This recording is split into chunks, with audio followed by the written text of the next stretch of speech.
Capítulo 3. A força que molda a sua vida. Os homens vivem por intervalos de razão, sob a soberania do humor e da paixão. Sir Thomas Browne. Ela estava correndo, apenas há cerca de meia hora quando aconteceu. De repente, uns 10 garotos dispararam em sua direção.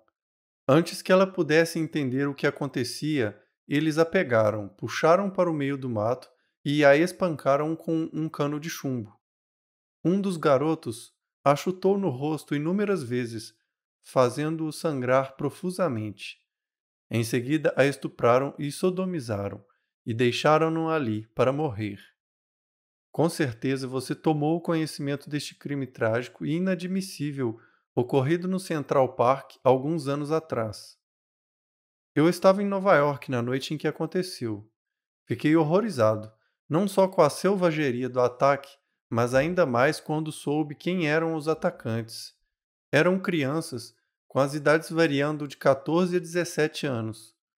Contrariando os estereótipos, nem eram pobres nem de famílias onde houvesse histórias de abusos. Estudavam em escolas particulares, praticavam esportes, tinham aulas de tuba.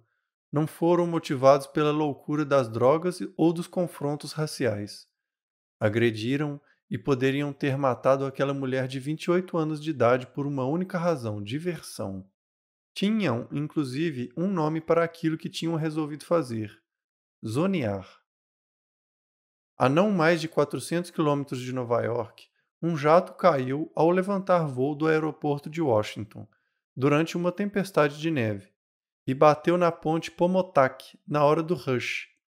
O tráfego, já muito lento, parou por completo, os serviços de emergência e salvamento foram despachados imediatamente para o local, e a ponte transformou-se num pesadelo de caos e pânico. Bombeiros e paramédicos ficaram arrasados com a destruição, mergulhando vezes sem conta no Potomac para tentar resgatar as vítimas do desastre. Um homem passou repetidamente o salva-vidas para outros. Salvou muitas vidas, mas não a sua própria. Quando o helicóptero finalmente foi resgatá-lo, ele tinha afundado na água gelada. Esse homem deu a própria vida para salvar a de completos estranhos.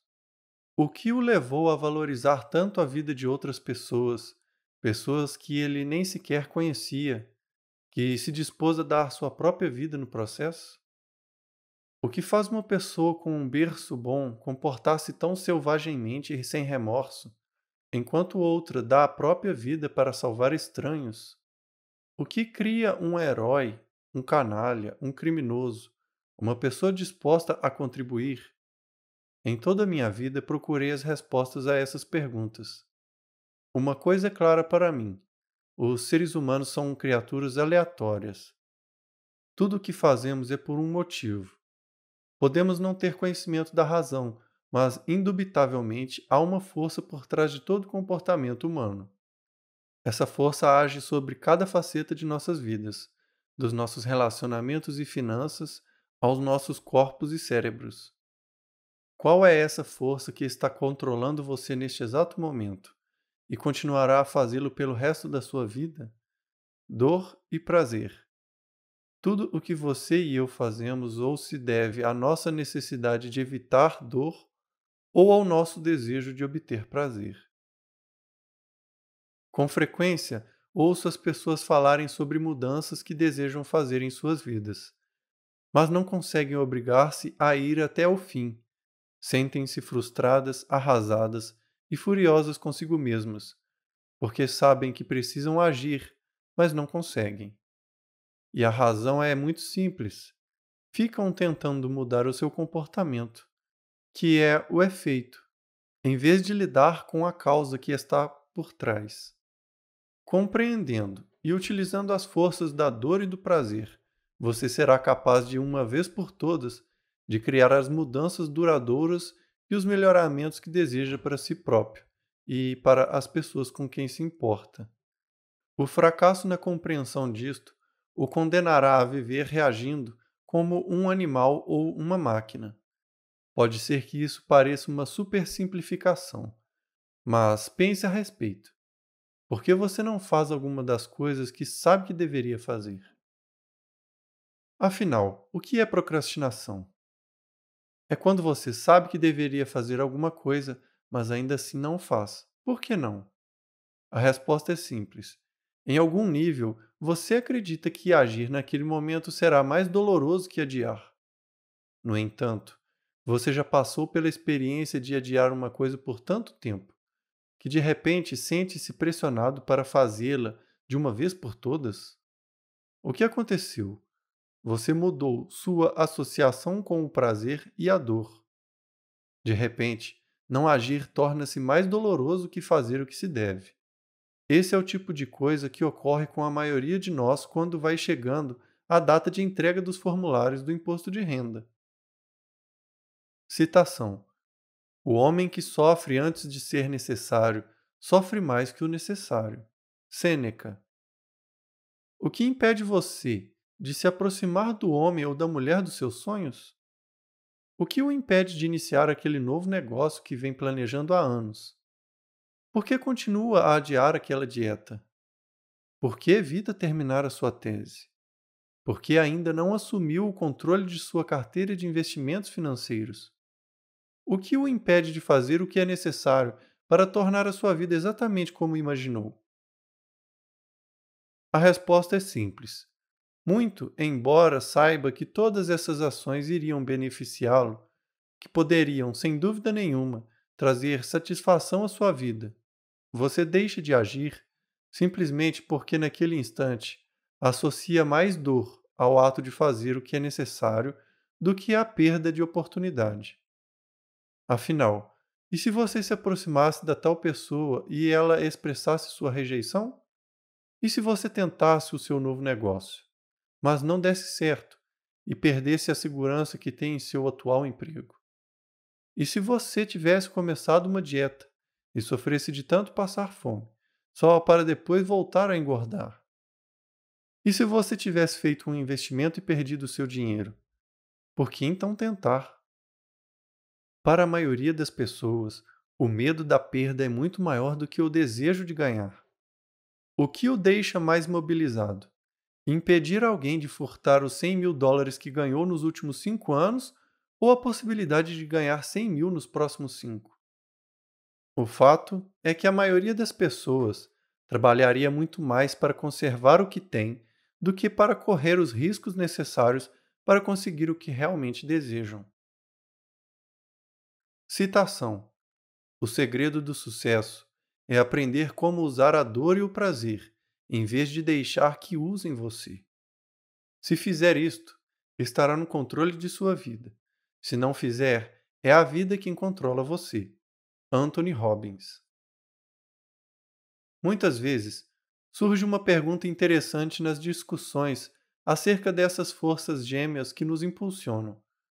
Por que as pessoas podem experimentar dor e mesmo assim não mudar? É que não experimentaram dor o suficiente ainda. Não atingiram o que chamo de limiar emocional. Se você já esteve envolvido num relacionamento destrutivo e acabou tomando a decisão de usar o seu poder pessoal, agir e mudar a sua vida, provavelmente foi porque atingiu um nível de dor que considerou como seu supremo limite. Todos nós já experimentamos situações em nossas vidas em que dizemos: chega, nunca mais. Isto tem de mudar agora. Esse é o momento mágico em que a dor se torna nossa amiga. Isso nos leva a agir e produzir novos resultados. Sentimos-nos ainda mais poderosamente compelidos a agir se, no mesmo momento, começamos a antecipar como a mudança também resultará em uma grande dose de prazer para nossas vidas. Esse processo não é limitado a relacionamentos. Talvez, talvez você já tenha passado por isso com a sua condição física. Não aguenta mais não conseguir se espremer numa poltrona de avião, não caber nas suas roupas e ficar com o coração na boca depois de subir um lance de escadas. Finalmente você diz: chega, e tomou uma decisão. O que motivou essa decisão? Foi o desejo de remover a dor da sua vida e estabelecer o prazer uma vez mais. O prazer do orgulho, o prazer do conforto, o prazer da autoestima, o prazer de viver a vida do modo como planejou. Claro, há muitos níveis de dor e de prazer. Por exemplo, sentir humilhação é uma forma intensa de dor emocional, assim como também é a sensação de inadequação ou tédio. É evidente que algumas dores têm menos intensidade, mas ainda assim entram na equação da tomada de decisão. Da mesma forma, o prazer pesa nesse processo. Muito da nossa impulsão na vida vem de imaginarmos que nossas ações não nos levarão a um futuro mais interessante, que o trabalho de hoje valerá, e bem, o esforço, que as recompensas do prazer estão próximas. Mas há também muitos níveis de prazer. Por exemplo, o prazer do êxtase. Mesmo que a maioria concorde que seja intenso, pode às vezes ser suplantado pelo prazer do conforto. Tudo depende da perspectiva do indivíduo. Por exemplo, digamos que você esteja no intervalo para o almoço e passe por um parque onde uma orquestra esteja tocando uma sinfonia do Beethoven. Você vai parar e escutar? Depende, antes de mais nada, do significado que associa à música clássica. Algumas pessoas deixariam de lado tudo para poderem ouvir os maravilhosos acordes da música heróica. Para elas, Beethoven é puro prazer. Para outras, contudo, ouvir qualquer tipo de música clássica é tão excitante quanto ficar observando tinta secar. Para elas, ouvir música clássica equivale a sofrer, de modo que se apressam ao passar pelo parque e voltam ao trabalho. Mas algumas pessoas que gostam de música clássica também não parariam. O sofrimento causado pelo atraso no trabalho talvez não suplantasse o prazer de ouvir as melodias familiares. Ou talvez acreditem que parar e desfrutar a música no meio da tarde é desperdiçar um tempo precioso. E a dor de fazer algo frívolo e inadequado é maior do que o prazer que a música poderia dar. Cada dia de nossas vidas é cheio dessas negociações psíquicas. Estamos constantemente pesando as ações que nos propomos e o impacto que terão sobre nós. Subtítulo: A lição mais importante da vida. Donald Trump e Madre Teresa foram impulsionados exatamente pela mesma força. Você poderia dizer: está maluco, Tony? Eles não poderiam ser mais diferentes. É absolutamente verdadeiro que seus valores se encontrem nas extremidades opostas do espectro, mas ambos são, assim mesmo, impulsionados pela dor e prazer. Suas vidas foram moldadas por aquilo que aprenderam a extrair prazer, e o que aprenderam que lhes causará dor. A mais importante lição que aprendemos na vida é a que cria dor para nós e a que cria prazer. Essa lição é diferente para cada um, e assim sendo, são diferentes também os nossos comportamentos. O que vem impulsionando Donald Trump em sua vida?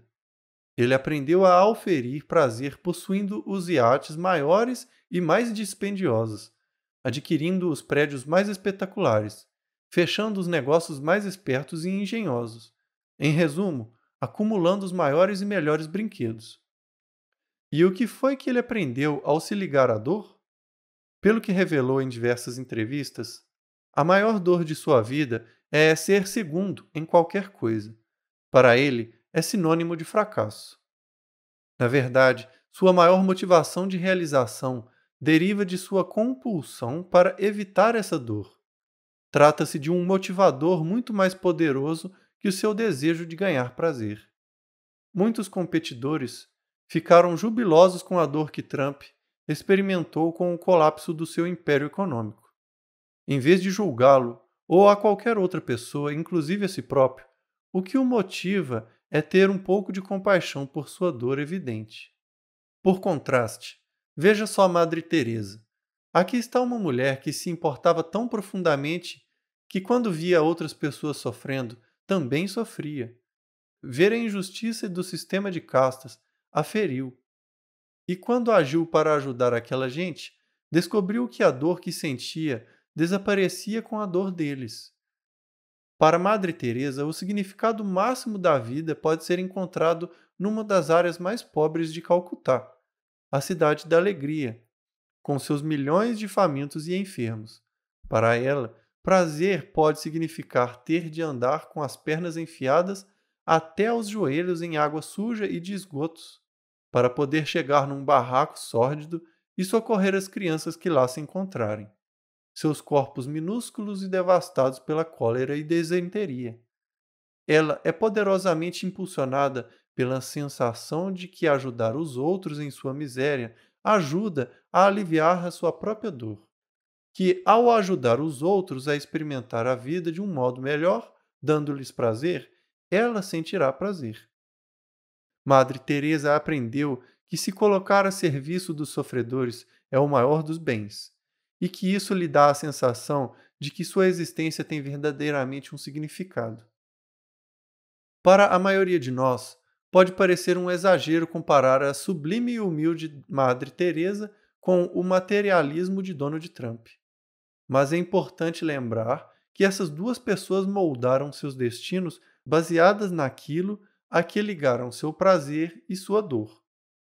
Certamente que o passado delas e o âmbito em que vivem desempenharam um papel em suas escolhas, mas em última análise tomaram decisões conscientes sobre o que as recompensava ou afligia. Subtítulo: Aquilo a que você associa dor e prazer molda o seu destino. Uma decisão que fez uma diferença tremenda na qualidade da minha vida foi a que, ainda bem moço, comecei a associar um prazer incrível ao ato de aprender. Percebi que descobrir ideias e estratégias que pudessem me ajudar a moldar o comportamento humano e a emoção podia me dar virtualmente tudo o que eu desejava. Podia me tirar a dor e me dar prazer.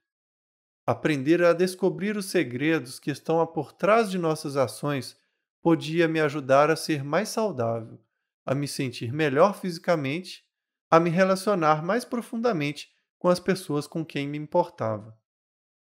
Aprender me proporcionava algo que eu podia dar, a oportunidade de contribuir com algo de valor para ajudar as pessoas à minha volta. Oferecia-me uma sensação de alegria e realização. Ao mesmo tempo, descobri uma forma de prazer ainda mais poderosa, conseguida partilhando o que eu aprendera de forma apaixonada. Quando comecei a ver que aquilo que eu era capaz de compartilhar ajudava as pessoas a melhorarem a qualidade de suas vidas, descobri o grau máximo de prazer, e o meu objetivo de vida começou a evoluir. Quais são algumas das experiências de dor e prazer que moldaram sua vida? Se você associou dor ou prazer às drogas, por exemplo, isso certamente afetou o seu destino. Da mesma forma, as emoções que você aprendeu a associar a cigarros ou álcool, relacionamentos, ou até mesmo aos conceitos de dar ou confiar. Se você é um médico, não é verdade que a decisão de seguir uma carreira médica, tomada há tantos anos, foi motivada pela sua convicção de que se tornar um médico o faria sentir-se bem? Todo médico que conheci associa um imenso prazer em ajudar as pessoas, fazer cessar a dor, curar doenças, salvar vidas. Com frequência, o orgulho de ser um respeitado membro da sociedade foi uma motivação adicional.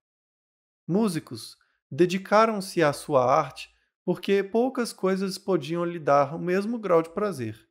E os presidentes de poderosas organizações aprenderam a associar prazer à tomada de decisões importantes, com um grande potencial de construir algo único e de contribuir para a vida das pessoas de um modo duradouro.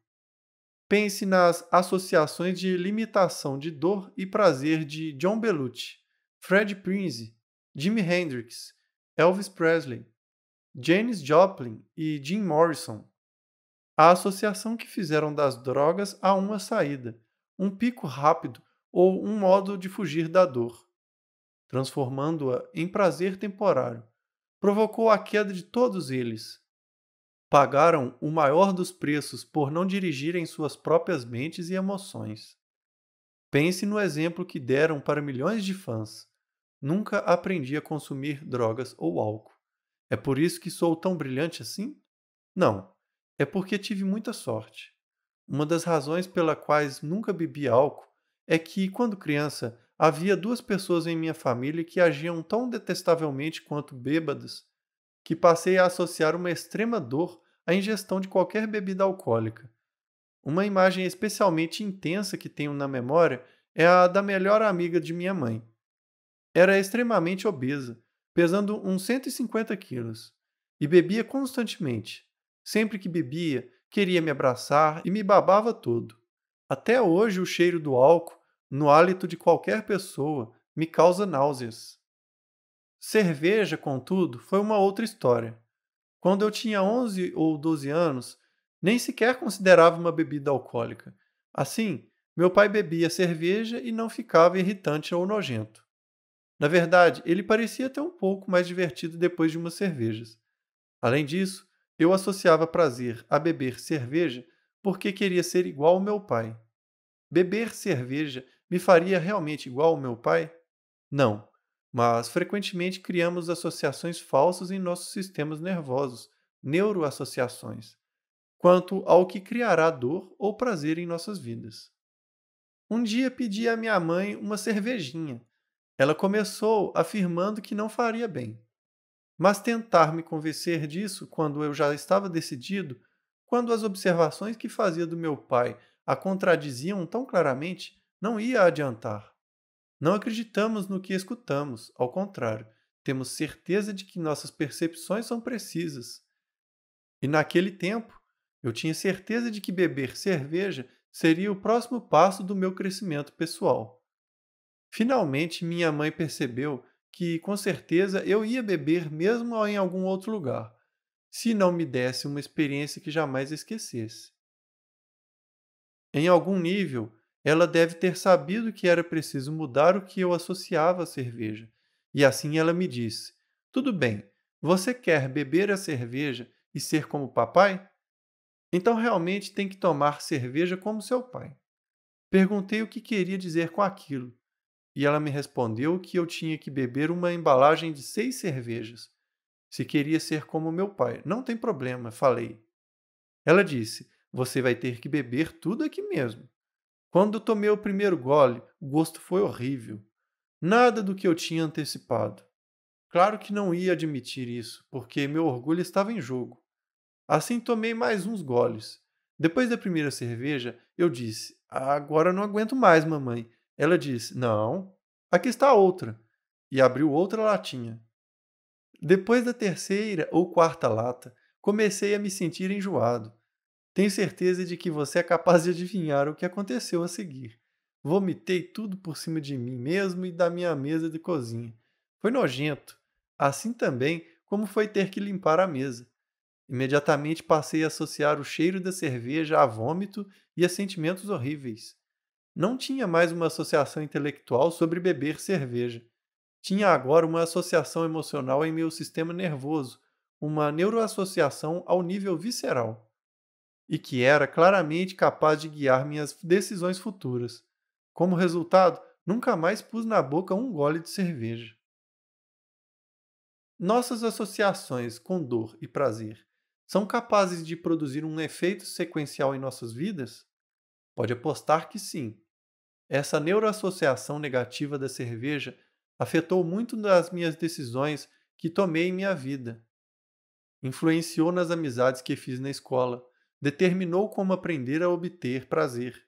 Não usei o álcool, usei o aprendizado, usei o riso, usei o esporte. Aprendi também que ajudar os outros produzia uma sensação maravilhosa, de modo que me tornei o cara da escola a quem todo mundo com problemas procurava. E resolver os problemas dos outros fazia com que eles e eu mesmo nos sentíssemos melhor. Algumas coisas não mudaram através dos anos. Nunca usei drogas por causa de uma experiência similar. Quando estava no terceiro ou quarto ano, alguns policiais foram à minha escola e mostraram alguns filmes sobre as consequências de envolvimento com drogas. Vi gente sendo assassinada, desmaiando, morrendo de overdose e se jogando de janelas. Como rapazinho, associei drogas à feiura e morte. de modo que nunca cheguei a experimentá-las. A minha boa sorte foi que a polícia me ajudou a formar neuroassociações dolorosas, até mesmo para a ideia de usar drogas. Assim sendo, nunca eu cheguei a considerar a possibilidade. O que podemos aprender com isso? Simplesmente o seguinte: se associamos uma dor maciça a qualquer padrão emocional ou comportamento, evitaremos ceder a esse padrão de qualquer maneira. Precisamos usar essa compreensão para aproveitar a forma do prazer e da dor, a fim de modificar virtualmente qualquer coisa em nossas vidas, de um padrão de procrastinação ao uso de drogas. Como fazemos isso? Digamos, por exemplo, que você queira conservar seus filhos longe das drogas. A hora mais oportuna é antes que as experimentem e que alguém lhes ensine a falsa associação drogas-prazer. Minha mulher Beck e eu decidimos que o modo mais vigoroso de assegurar que nossos filhos jamais usem drogas seria fazer com que eles estabelecessem uma ligação das drogas à dor maciça. Sabíamos que, a menos que ensinássemos o que são verdadeiramente as drogas, alguma outra pessoa poderia tentar convencê-los de que as drogas são um meio útil de fugir da dor. Para realizar essa tarefa, chamei um velho amigo, o comandante John Rondon, do Exército da Salvação. Há anos que venho apoiando John no South Bronx e Brooklyn, ajudando os sem-teto a promoverem mudanças em suas vidas, mudarem suas convicções limitadoras e desenvolverem habilidades na vida. Beck e eu nos orgulhamos das pessoas que usaram o que lhe ensinamos para saírem das ruas e aumentarem a qualidade de suas vidas. Sempre aproveitei minhas visitas a esses lugares como uma oportunidade de dar algo em troco, para me lembrar como sou afortunado. Faz com que eu aprecie ainda mais a vida que tenho o privilégio de levar, além de me proporcionar uma perspectiva e manter o equilíbrio de minha vida. Expliquei meus objetivos ao comandante John, que providenciou para levar meus filhos numa excursão que jamais esqueceriam, e lhes ofereceria uma experiência clara do que as drogas fazem com o seu espírito humano. Começou por uma visita a um cortiço em ruínas, infestado de ratos.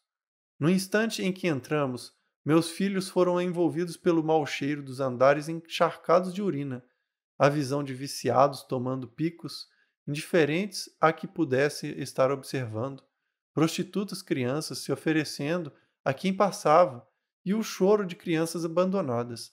Uma devastação mental, emocional e física foi o que os meus filhos aprenderam a associar com as drogas. Embora todos fossem expostos às drogas muitas vezes desde então, nunca pensaram em consumi-las. Aquelas poderosas neuroassociações moldaram seus destinos de forma significativa. Citação: se você se aflige com qualquer coisa externa, o sofrimento não é causado pela coisa em si, mas por sua própria avaliação a respeito, e isso você tem poder de revogar a qualquer momento. Marco Aurélio. Somos os únicos seres no planeta que levam vidas interiores tão ricas que não são os eventos que mais importam para nós. Em vez disso, é a maneira como interpretamos esses eventos que vai determinar como pensamos a respeito de nós mesmos e como agiremos no futuro. Uma das coisas que nos torna tão especiais é a maravilhosa capacidade de adaptação, de transformar e manipular objetos ou ideias para produzir algo mais agradável ou útil. Acima de tudo, nosso talento de adaptação é a capacidade de absorver as experiências de nossas vidas, relacioná-las com outras experiências e criar uma tapeçaria caleidoscópica de sentidos que é diferente da projetada por qualquer outra pessoa no mundo. Só os seres humanos podem, por exemplo, mudar suas associações para que a dor física resulte em prazer, ou vice-versa. Pense em alguém fazendo uma greve de fome na prisão, jejuando por uma causa. Sobrevive por 30 dias sem comida. A dor física é considerável, mas é contrabalanceada pelo prazer e validade de atrair a atenção do mundo para a sua causa. Num nível mais pessoal e cotidiano, as pessoas que seguem regimes físicos rigorosos para esculpir o corpo aprenderam a vincular um tremendo sentimento de prazer à dor, do esforço físico. Converteram o desconforto da disciplina na satisfação do crescimento pessoal. É por isso que o seu comportamento é coerente, da mesma forma que os resultados. Através do poder da vontade, podemos contrabalancear algo como a dor física da fome contra a dor psíquica de renunciar aos nossos ideais. Podemos criar um sentido superior. Podemos sair de nossa caixa skinneriana.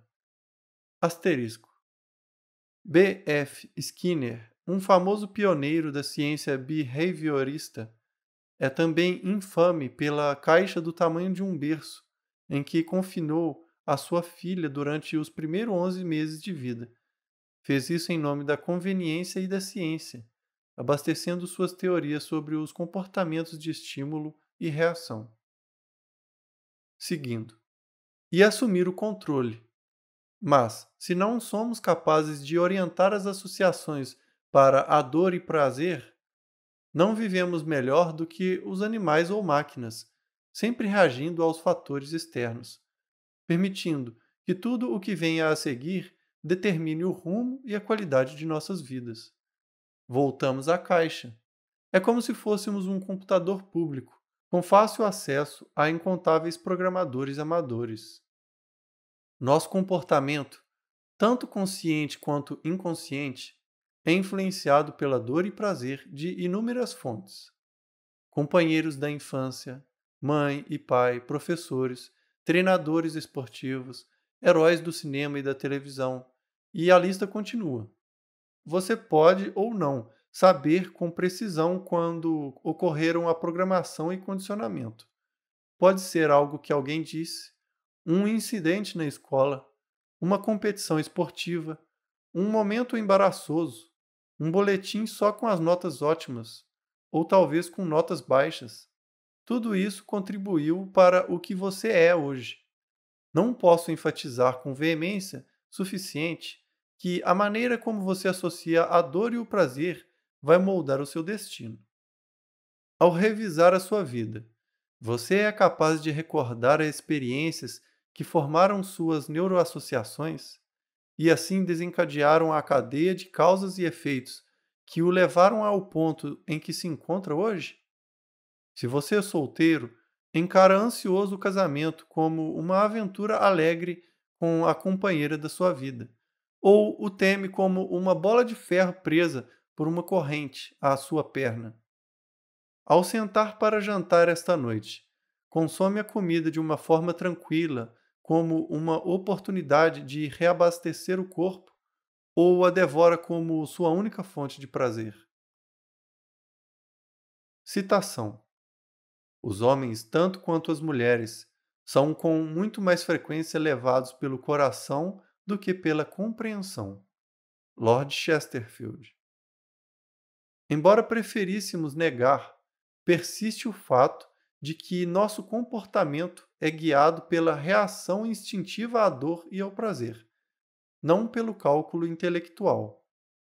Em termos intelectuais, podemos acreditar que comer um chocolate é ruim para nós, e apesar disso, continuamos a comer. Por quê? Porque não somos guiados tanto pelo que sabemos intelectualmente, mas sim pela maneira como aprendemos a associar a dor e o prazer no sistema nervoso. São as neuroassociações, as associações que estabelecemos no nosso sistema nervoso, que determinam o que faremos.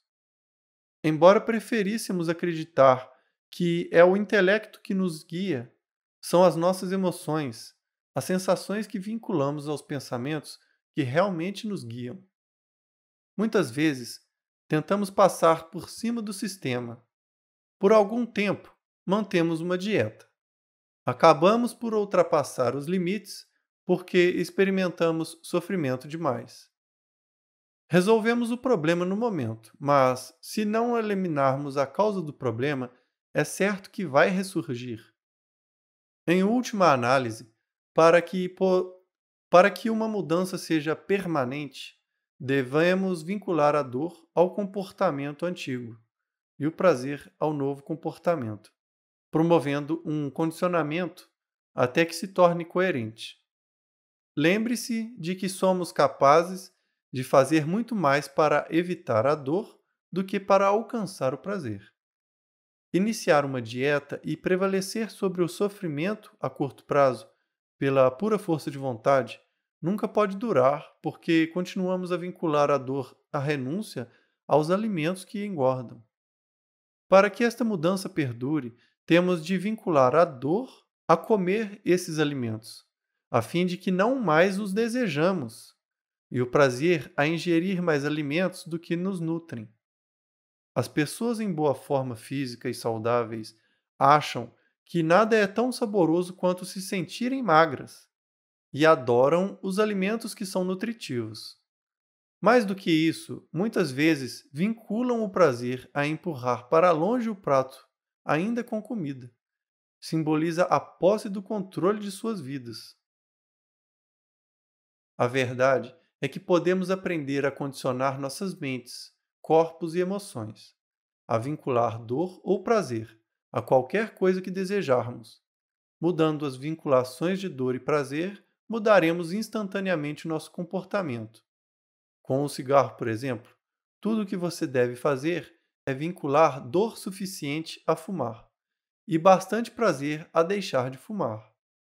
Você possui a capacidade de fazer isso agora, mas não pode exercer essa capacidade porque condicionou seu corpo a vincular prazer a fumar, ou porque teme que parar seria doloroso demais.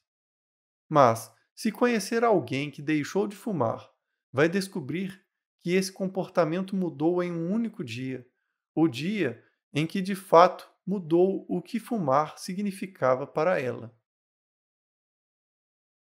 Subtítulo: Se você não tem um plano para a sua vida, outra pessoa tem. A missão das agências de propaganda da Madison Avenue é influenciar as vinculações de dor e prazer. Os publicitários compreendem que o fator que nos guia não é tanto o intelecto, mas sim as sensações que vinculamos a seus produtos. Em decorrência, aprenderam a usar a música excitante ou tranquilizante, as imagens rápidas ou elegantes, as cores vibrantes ou suaves, e uma variedade de outros elementos, a fim de nos levar a determinados estados emocionais. E depois, quando nossas emoções atingem o auge, quando as sensações são mais intensas, projetam uma imagem contínua do produto, para que o vinculemos a esses sentimentos desejados. A marca de refrigerante PESP empregou essa estratégia de uma forma brilhante, ao conquistar uma parcela maior do mercado de refrigerantes de sua principal concorrente, a Coca-Cola. A PESP observou o sucesso fenomenal de Michael Jackson, um jovem que passara toda a sua vida aprendendo como exaltar as emoções das pessoas, pela maneira como usava sua voz, o corpo, o rosto e os gestos. Michael cantava e dançava de um modo que estimulava incontáveis pessoas a se sentirem muito bem, tão bem que compravam um de seus álbuns para recriar os sentimentos. A PESP indagou: como transferir esses sentimentos para o nosso produto? O raciocínio foi de que as pessoas associam à PESP os mesmos sentimentos agradáveis que vinculavam a Michael Jackson. Comprariam seu refrigerante da mesma maneira que compravam os álbuns dele. O processo de ligar novos sentimentos a um produto ou ideia é a transferência integral necessária ao condicionamento básico, algo que será analisado mais no capítulo 6, ao estudarmos a ciência do condicionamento neuroassociativo. Por enquanto, porém, consideremos apenas o seguinte: a qualquer momento em que nos encontramos num estado emocional intenso, quando sentimos fortes sensações de dor ou prazer, qualquer coisa específica que ocorra de modo sistemático passará a ter um vínculo neurológico. Assim, no futuro, Sempre que essa coisa específica acontecer de novo, o estado emocional voltará. Provavelmente você já ouviu falar de Ivan Pavlov, um cientista russo que, ao final do século XIX, realizou a experiência de reflexo condicionado. Sua experiência mais famosa foi aquela em que tocava uma campainha ao oferecer comida a um cachorro, assim estimulando-o a salivar e ligando as sensações do animal ao som da campainha. Depois de repetir o condicionamento muitas vezes, Pavlov descobriu que o simples toque da campainha fazia o cachorro salivar, mesmo que não lhe oferecesse comida. O que Pavlov tem a ver com a Pepsi? Em primeiro lugar, a Pepsi usou o Michael Jackson para nos levar a um estado emocional intensificado. Depois, nesse exato momento, mostrou o produto. As repetições contínuas criaram um vínculo emocional para milhões de fãs de Jackson. E a verdade é que Michael Jackson nem mesmo bebe Pepsi. Nem mesmo quis ter na mão uma lata vazia de Pepsi diante das câmeras. Você pode indagar, não é uma companhia maluca? Contrata para representá-la por 15 milhões de dólares um cara que nem mesmo pega em seu produto? E diz a todo mundo que não consome? Que tipo de porta-voz é esse?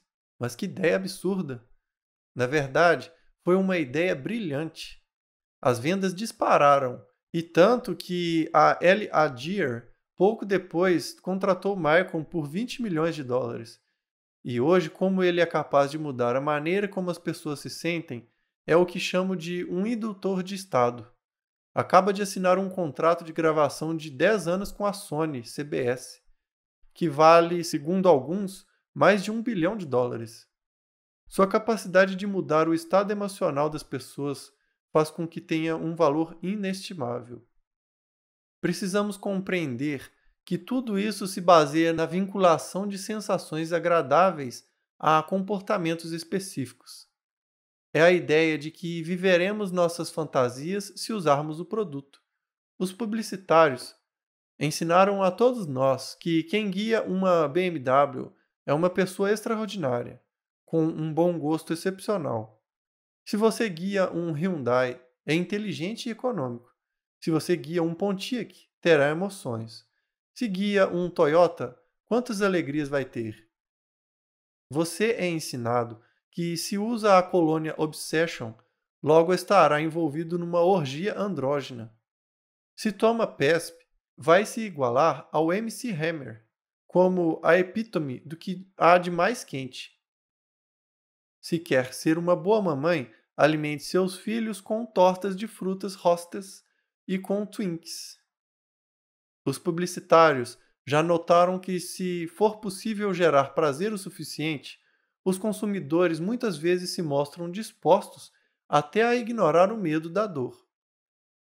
É um adágio publicitário que o sexo vende, e não resta a menor dúvida de que as associações agradáveis criadas nos vínculos impressos na TV, usando o sexo, fazem o seu trabalho. Dê uma olhada na tendência de jeans. Afinal, o que são os jeans? Eram apenas calças de trabalho, funcionais e feias. Como são vendidas hoje? Tornaram-se um ícone internacional de tudo que é sensual, elegante e jovem. Você já assistiu a um comercial da Levi's 501? Poderia explicá-lo para mim? Não faz o menor sentido, não é mesmo? São totalmente desconcertantes. Ao final, porém, você fica com a nítida impressão de que o sexo ocorreu por perto. Esse tipo de estratégia realmente vende jeans? Pode apostar que sim. A Levi's hoje é a maior fabricante americana de jeans. O poder de condicionamento para moldar nossas associações limita-se a produtos como refrigerantes, automóveis e jeans? Claro que não. Pegue a pequena Passa, por exemplo.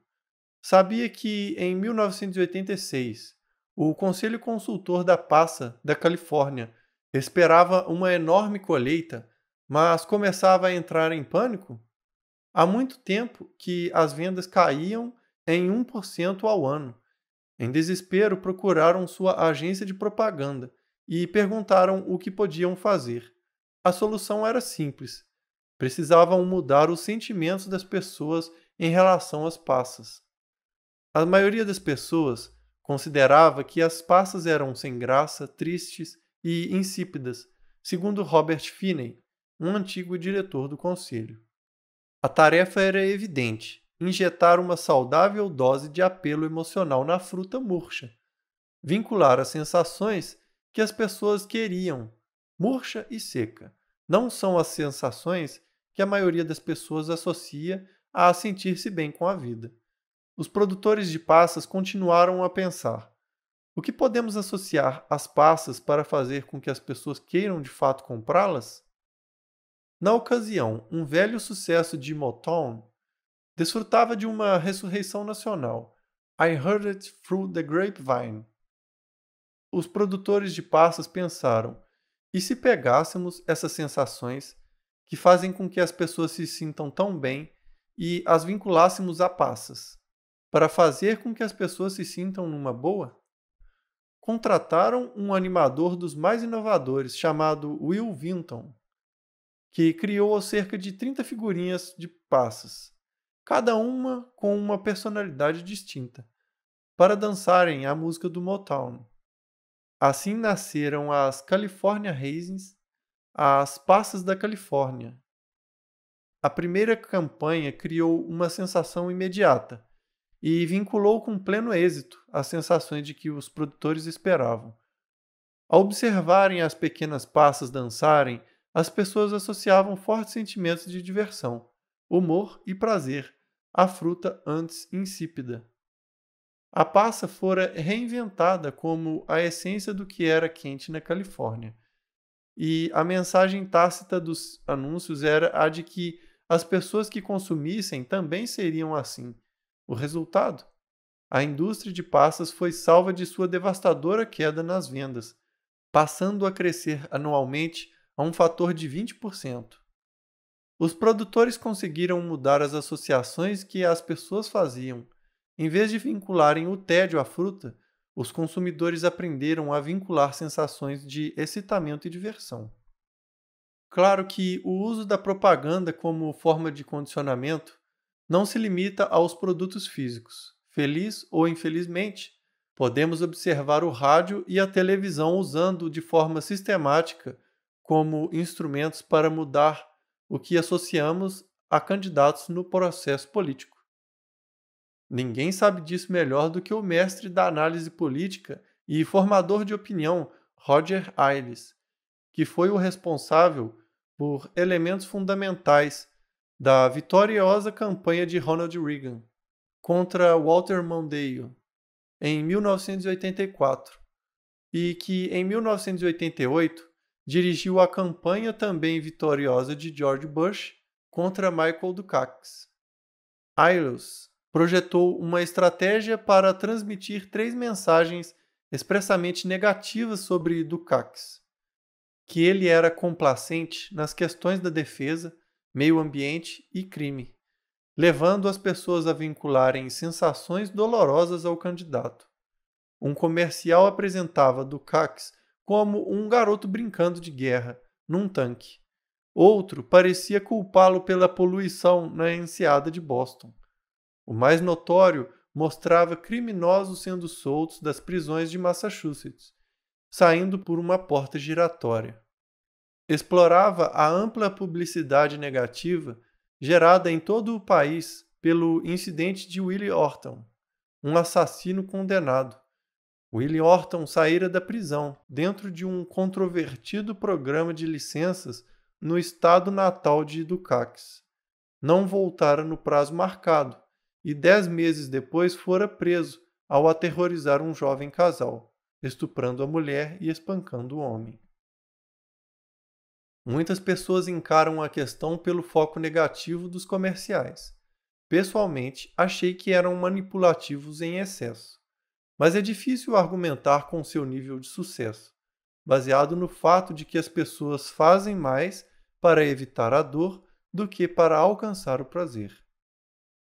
Muitas pessoas não gostaram da maneira como a campanha foi conduzida, e George Bush foi uma delas. Mas era difícil argumentar com a realidade de que a dor era um motivador dos mais poderosos para moldar o comportamento das pessoas. Como diz Ailes, os anúncios negativos atingem o alvo mais depressa. As pessoas tendem a prestar mais atenção a esse tipo de propaganda. Podem ou não diminuir a velocidade para contemplar uma linda cena pastoral à beira da estrada, mas todos olham para um acidente de automóvel. Não há como questionar a eficiência da estratégia de Ailes. Bush obteve uma grande maioria dos votos populares e derrotou Dukakis numa das vitórias mais estrondosas na história do colégio eleitoral. A força que molda a opinião mundial e os hábitos de compra do consumidor é também a mesma força que molda todas as nossas ações. Cabe a cada um de nós assumir o controle dessa força e decidir nossas ações de uma forma consciente, porque se não dirigirmos nossos pensamentos, cairemos sob a influência daqueles que nos condicionariam para nos comportarmos como desejam. Às vezes, essas ações são o que optaríamos de qualquer maneira, outras não. Os publicitários sabem como mudar aquilo a que vinculamos dor e prazer, pela mudança das sensações que associamos a seus produtos. Se queremos assumir o controle de nossas vidas, devemos aprender a fazer propaganda em nossas mentes. E devemos fazer isso num instante como? Basta vincular a dor aos comportamentos que queremos suspender em tamanho nível de intensidade emocional que nem mesmo vamos mais considerar esses comportamentos. Não existe coisa que você jamais faria? Pense nas sensações que vincula a essas coisas. Se você vincular esses mesmos sentimentos e sensações aos comportamentos que deseja evitar, também nunca mais tornará a assumi-los. Portanto, basta vincular o prazer ao novo comportamento que você deseja. Através da repetição e intensidade emocional, você pode condicionar esses comportamentos em seu íntimo, até que se tornem automáticos. Assim, qual é o primeiro passo para criar uma mudança? O primeiro passo é simplesmente ficar consciente do poder que a dor e o prazer exercem sobre cada decisão e, portanto, sobre cada ação que tomamos. A arte de se tornar consciente é compreender que esses vínculos entre ideias e palavras, imagens, sons e sensações de dor e de prazer ocorrem de uma forma constante. Citação: Acho que os prazeres devem ser evitados se acarretarão dores maiores como consequência, e que as dores a serem desejadas são aquelas que resultarão em prazeres maiores. Michael de Montaigne. O problema é que a maioria de nós baseia as decisões no que vai criar dor ou prazer a curto prazo, sem fazer uma projeção a longo prazo. Contudo, para obter a maioria das coisas que prezamos, precisamos romper a muralha da dor a curto prazo, a fim de alcançar o prazer a longo prazo. Você deve pôr de lado os momentos passageiros de terror e tentação e se concentrar no que é mais importante a longo prazo: seus valores e padrões pessoais. Lembre-se também de que não é a dor em si que nos impulsiona, mas sim o medo de que algo leve à dor. Não é o prazer em si que nos impulsiona, mas sim a convicção. Nosso senso de certeza de assumir uma determinada ação levará ao prazer. Não somos impulsionados pela realidade, mas sim por nossa percepção da realidade. A maioria das pessoas se concentra em evitar a dor e alcançar o prazer a curto prazo, e assim acaba criando a dor a longo prazo. Vamos considerar um exemplo. Digamos que uma pessoa quer perder uns poucos quilos extras. Sei que isso nunca aconteceu com você, mas vamos fazer a suposição assim mesmo. Por um lado, essa pessoa projeta um punhado de excelentes razões para emagrecer. Vai se sentir mais saudável e mais energizada, caberá melhor nas roupas, haverá de se sentir mais confiante no convívio com as pessoas do sexo oposto. Por outro lado, porém, também há muitos motivos para não emagrecer.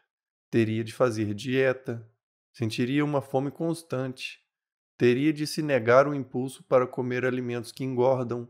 E, além mais, por que não deixar para depois dos feriados? Com as razões contrabalanceadas dessa maneira, muitas pessoas inclinam a cabeça em favor do padrão de adiar as coisas. O prazer potencial de um corpo mais esbelto é superado pela dor a curto prazo de privações de uma dieta. Assim, evitamos a curto prazo a dor de sentir uma pontada de fome. Em vez disso, nos entregamos à parcela imediata de prazer em comer algumas batatas fritas. Só que isso não dura. A longo prazo, vamos nos sentir cada vez pior, para não mencionar o fato de que isso causa uma deterioração na nossa saúde. Lembre-se de que qualquer coisa valiosa que você deseje sempre exige uma passagem pela dor a curto prazo, a fim de alcançar o prazer a longo prazo. Se você quer ter um corpo sensacional, precisa esculpir esse corpo, o que exige passar pela dor a curto prazo. Depois que fizer isso muitas vezes, o exercício se torna agradável. A dieta funciona da mesma maneira. Qualquer tipo de disciplina exige a passagem pela dor. Disciplina no trabalho, relacionamentos, confiança pessoal, aptidão física e finanças. Como passar pelo desconforto e adquirir o ímpeto para alcançar seus objetivos? Comece por tomar a decisão de superá-lo. Podemos sempre decidir superar a dor do momento e, melhor ainda, a acompanhar com um condicionamento pessoal, o que analisaremos em detalhes no capítulo 6. Um importante exemplo de como esse foco a curto prazo pode acarretar a todos nós uma queda, como no Niagara, é a atual crise no sistema de poupança e empréstimo. Provavelmente, o maior erro financeiro isolado já cometido na história do nosso governo. As estimativas indicam que podia custar aos contribuintes mais de 500 bilhões de dólares, mas a maioria dos americanos não tem a ideia de sua causa.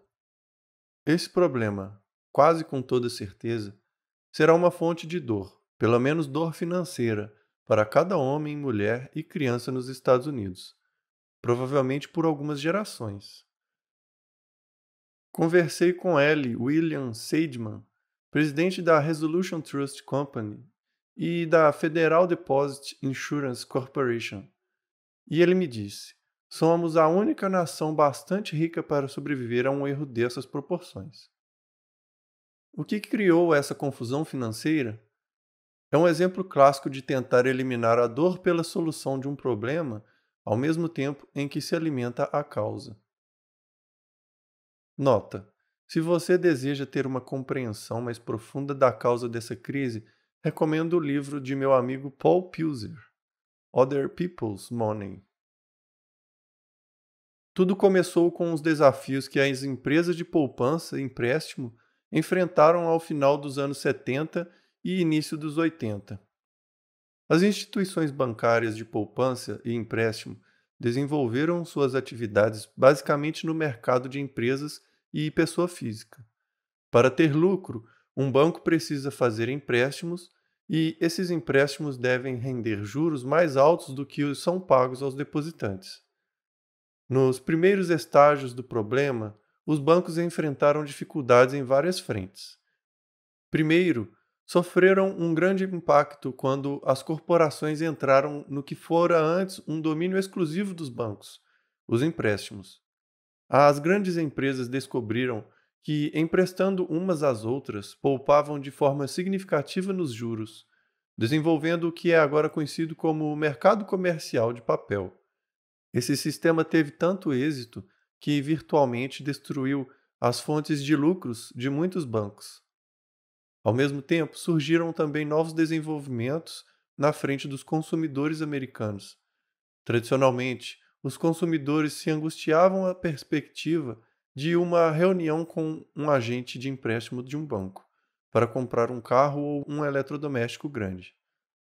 Creio que se pode dizer que era uma experiência dolorosa para a maioria das pessoas sujeitas a esse escrutínio. Não se tinham como clientes valorizados em muitos bancos. Os fabricantes de carros Foram bastante espertos para perceberem isso e passaram a oferecer empréstimos a seus clientes, criando uma nova fonte de lucro. Compreenderam que poderiam ganhar tanto dinheiro no financiamento quanto na venda propriamente dita do carro, oferecendo ao cliente uma conveniência muito maior e juros mais baixos. Sua atitude era diferente da que os banqueiros assumiam, afinal, tinham todo o interesse que o cliente obtivesse o empréstimo. Não demorou muito para que os clientes passassem a preferir o financiamento interno em vez do método tradicional, por causa da conveniência, flexibilidade e juros baixos. Tudo era resolvido no mesmo lugar, por alguém cortês que queria fechar o negócio. Em decorrência, a General Motors Acceptance Corporation, GMAC, logo se tornou uma das maiores empresas americanas de financiamento de carros. Um dos últimos bastiões para os empréstimos bancários era o mercado imobiliário, mas as taxas de juros e a inflação subiram até 18% em um ano. Em consequência, ninguém podia aguentar os pagamentos mensais do serviço dos empréstimos que essas taxas de juros exigia. Como se pode imaginar, os empréstimos imobiliários saíram do mapa. A esta altura, os bancos haviam perdido os clientes empresariais em massa e perderam também o mercado para uma grande parcela dos empréstimos para aquisições de carros, e ainda começavam a perder os empréstimos imobiliários. O golpe final para os bancos foi o fato dos depositantes, em reação à inflação, precisarem de uma taxa superior de retorno, enquanto os bancos ainda mantinham empréstimos que proporcionavam taxas de juros significativamente mais baixas. Todos os dias os bancos perdiam dinheiro, compreenderam que sua sobrevivência se encontrava em jogo e decidiram tomar duas providências. Primeiro, baixaram os padrões exigidos aos candidatos a empréstimos. Por quê? Porque acharam que, se não o fizessem, não teria ninguém para emprestar dinheiro. E se não emprestasse dinheiro, não teriam lucros. Ou seja, teriam dor. Mas, se emprestassem a alguém que pagasse, teriam o prazer. Além disso, havia bem pouco risco. Se emprestassem dinheiro e o tomador não cumprisse suas obrigações, então caberia aos contribuintes, em última análise, cada um de nós, ressarci-lo de qualquer maneira. Portanto, havia bem pouco receio de dor e um tremendo incentivo a arriscar o nosso capital. Esses bancos e instituições de poupança e empréstimo também pressionaram o Congresso para ajudar a impedir que afundassem. E houve uma série de mudanças. Os grandes bancos perceberam que poderiam emprestar dinheiro a outras nações, precisando desesperadamente de capital. Os emprestadores compreenderam que, numa única conversa, podiam emprestar mais de 50 milhões de dólares a um país. Não precisavam trabalhar com milhões de consumidores para emprestar a mesma quantia. E os lucros sobre esses empréstimos maiores eram consideráveis. Os diretores e agentes dos bancos, ainda por cima, muitas vezes recebiam bonificações pelas proporções e quantidades de empréstimos que podiam conceder. Os bancos não mais focalizavam a qualidade de um empréstimo. A preocupação não era se um país como o Brasil podia ou não pagar os empréstimos, e na verdade muitos nem se importavam com isso, porque deveriam. Faziam exatamente o que lhes ensinamos, afinal, nós os encorajamos a serem com a Federal Deposit Insurance, o Seguro Federal de Depósito, prometendo que, se tudo desse certo, ganhariam muito, e se perdessem, nós pagaríamos a conta. Quase não havia dor para o banqueiro nesse esquema. Os bancos menores que não dispunham de recursos suficientes para emprestar a outros países descobriram que a segunda melhor coisa era emprestar a incorporadores imobiliários nos Estados Unidos. Também baixaram seus padrões, a fim de que os incorporadores pudessem tomar dinheiro emprestado sem qualquer entrada, em vez dos tradicionais 20%. Qual foi a reação dos incorporadores? Ora, eles nada arriscavam, usavam apenas o dinheiro dos outros e, ao mesmo tempo, o Congresso aprovara incentivos fiscais tão grandes para a construção comercial que os construtores não tinham absolutamente nada a perder. Não precisavam mais analisar se o mercado era favorável ou se o prédio tinha uma localização e tamanhos apropriados. A única desvantagem, entre aspas, dos incorporadores era a de que teriam as mais incríveis isenções fiscais de suas vidas. Em decorrência, os construtores desandaram a construir, causando uma superabundância no mercado. Quando a oferta se tornou muito maior do que a demanda, o mercado desabou. Os incorporadores procuraram os bancos e disseram: "Não podemos pagar." Os bancos viraram-se para os contribuintes e disseram: "Não podemos pagar." Infelizmente, não há ninguém a quem nós possamos nos virar. O que é pior, o povo compreendeu que houvera um abuso e a suposição agora é a que de qualquer pessoa com alguma riqueza deve ter se aproveitado de alguém.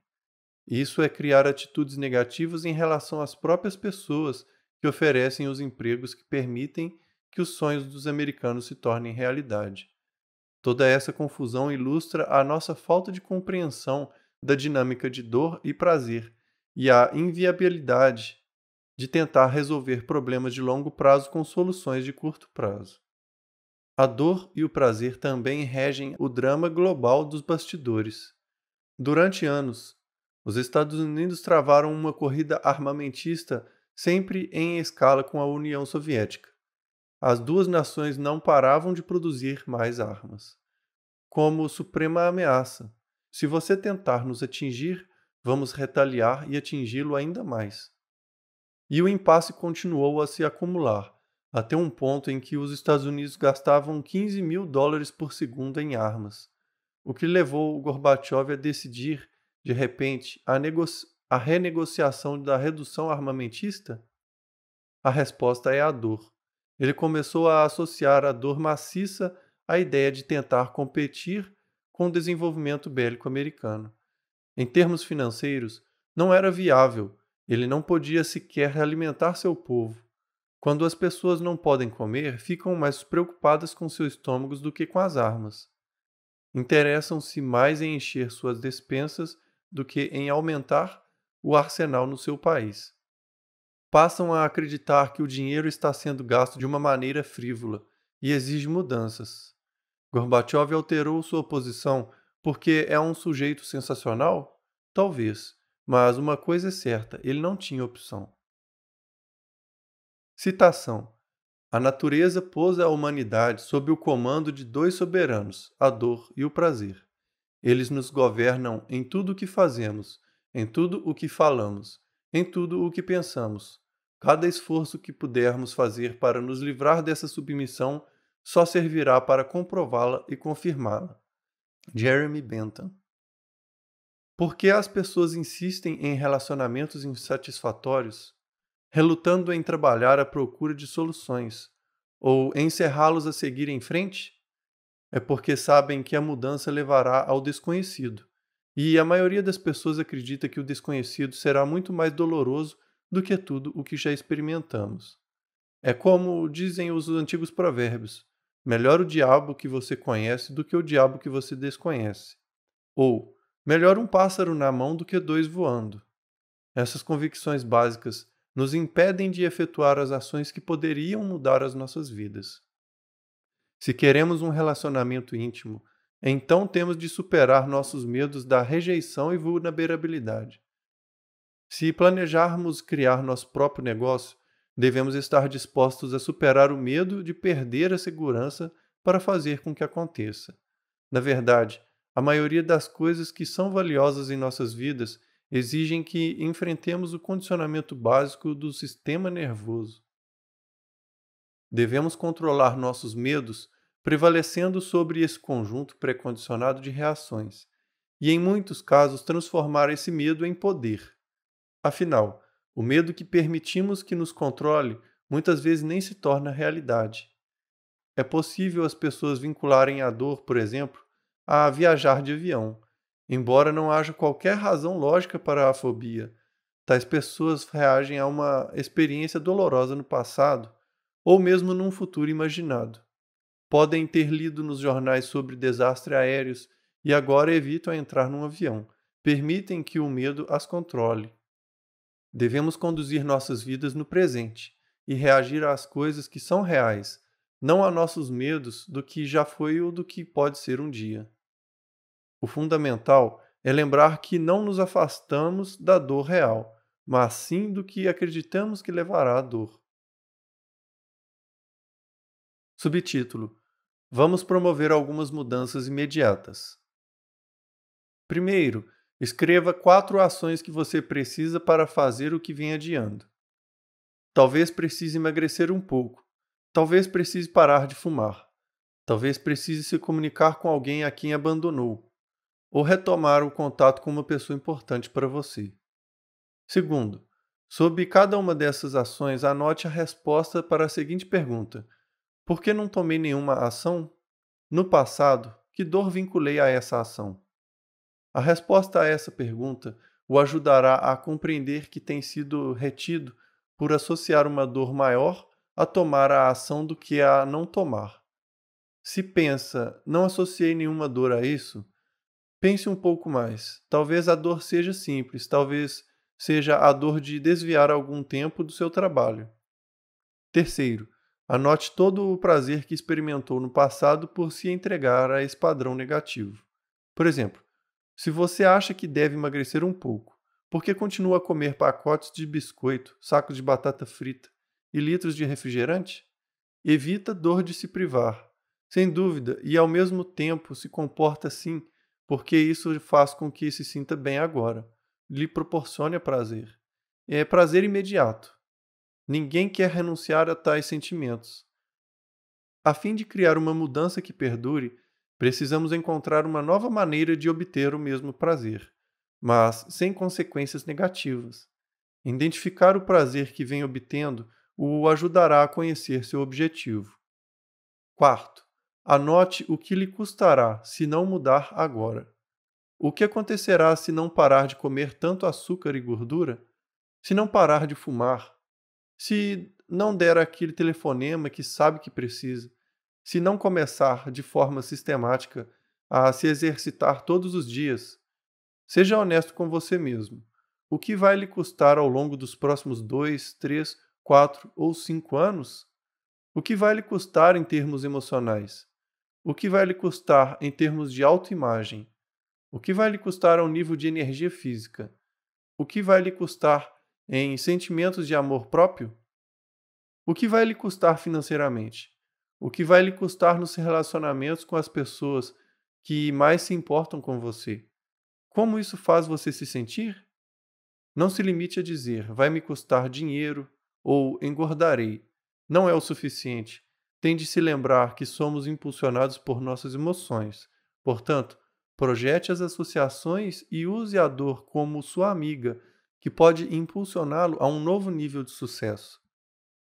O passo final é escrever todo o prazer que obterá ao tomar cada uma dessas ações imediatamente. Faça uma lista enorme, que o impulsione emocionalmente, que o deixe na maior animação. Como: ganharei o sentimento de estar de fato no controle da minha vida, de saber que estou no comando. Ganharei um novo nível de autoconfiança. Ganharei vitalidade física e saúde. Serei capaz de fortalecer todos os meus relacionamentos. Minha vida será melhor, a partir de agora, sob todos esses aspectos, ao longo dos próximos 2, 3, 4, 5 anos. Ao efetuar essa ação, viverei meu sonho. Visualize todos os impactos positivos, tanto no presente quanto a longo prazo. Eu o exorto a tirar um tempo agora para completar esse exercício e a aproveitar o grande impulso que desenvolveu ao longo da leitura deste livro. Carpe diem. Aproveite o dia. Não há outro momento como o presente, mas se não pode esperar mais um segundo sequer para ler o capítulo seguinte, então é claro que deve seguir adiante. Apenas cuide para voltar a esse exercício mais tarde e demonstre a si mesmo o controle que exerce sobre os poderes gêmeos da dor e prazer. Este capítulo demonstrou que tudo aquilo a que vinculamos dor e prazer molda cada aspecto de nossas vidas e que temos o poder de mudar essas associações. e, por conseguinte, nossas ações e nossos destinos. Mas para fazer isso, devemos compreender o próximo capítulo.